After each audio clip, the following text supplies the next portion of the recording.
evening, class. I am Giovanna Perez, also known as Gio in the classroom. This is for Fashion 330, which is titled History of Western World Fashion at Sacramento City Community College.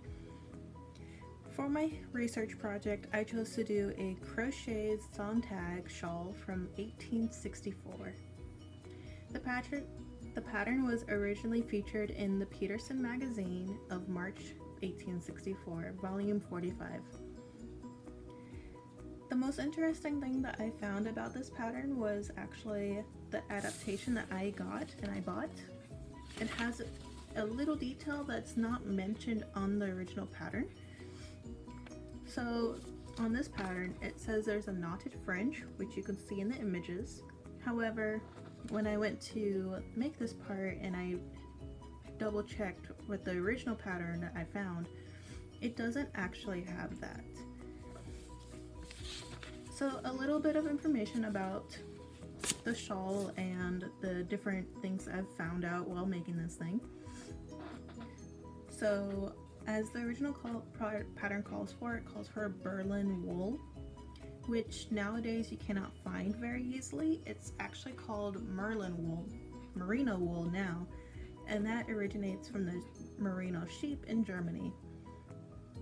Back in the 1860s, the wool would be shipped from merino sheep from Germany to another city where it would be worsted and spun into yarn, and then it would be shipped back to Germany where it originated so it could be dyed.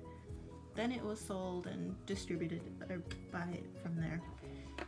So nowadays it's really hard to find merino wool, especially with the quarantine happening, and I just happened to get my hands on some before quarantine happened.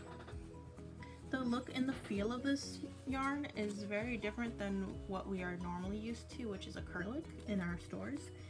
I ordered this off of yarn.com, and the shop originates on the East Coast, so it did have to be shipped, which cost extra.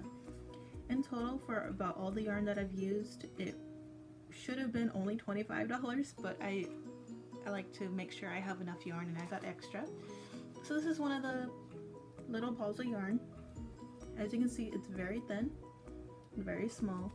The crochet hook that this pattern calls for is an E hook, also known as a 4. Back in the 1860s, they would not have this kind of hook, since this is a more modern type hook. They would have more of either a wooden or possibly a very rough metal-ish kind one. That kind of information is very hard to find and come about, but here and there people are estimating what would happen back then.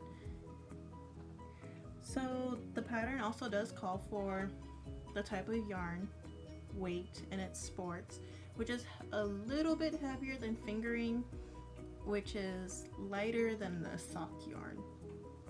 A sock yarn is usually thicker so that it can withstand wear and tear, but this one is lighter than that since it is for a shawl. Now what I did notice when I made this shawl is when it says chain 122 for the 120 for the collar, it doesn't end as long as you would think it is. So this is the whole thing.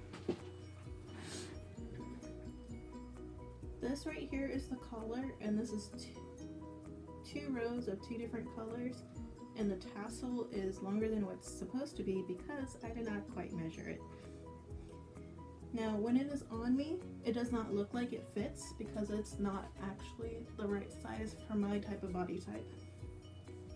Back then, women were usually smaller than I am and shorter, so it would not be as small as this, but it is pretty comfortable. Now, the best thing about this is it actually is very comfortable. It's very soft, and it's really warm since it is wool. It's crocheted, which takes more yarn, and despite it having holes like this, it does cover quite a bit of my shoulders and my neck. The tassels were handmade. The pattern is not very direct all the time on how to make them or how to do things, which was very difficult to understand, but also to make. So what I noticed when I finished this was this pattern looks just like a granny square that we can make nowadays, which is a different pattern, but you usually use it to make blankets. I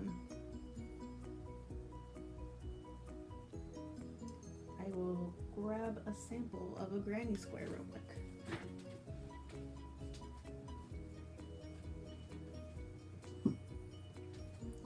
So a granny square, if you remember me making this in class, looks like this. It's a giant square of crocheted, different types of yarn. This shawl really reminds me of that, since it does have that type of pattern. However, since it doesn't have the square feature and it's more triangular, it is different. The collar was crocheted separately, since that is a different instructional piece on there.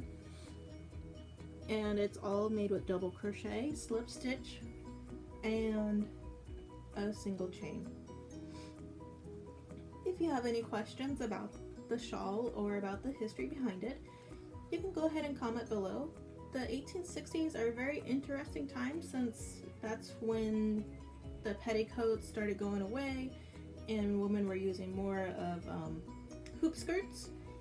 So they were starting to wear less on the bottom but more on top, and shawls were still really big until about 1870s. Thank you for watching, everyone, and I hope you enjoyed.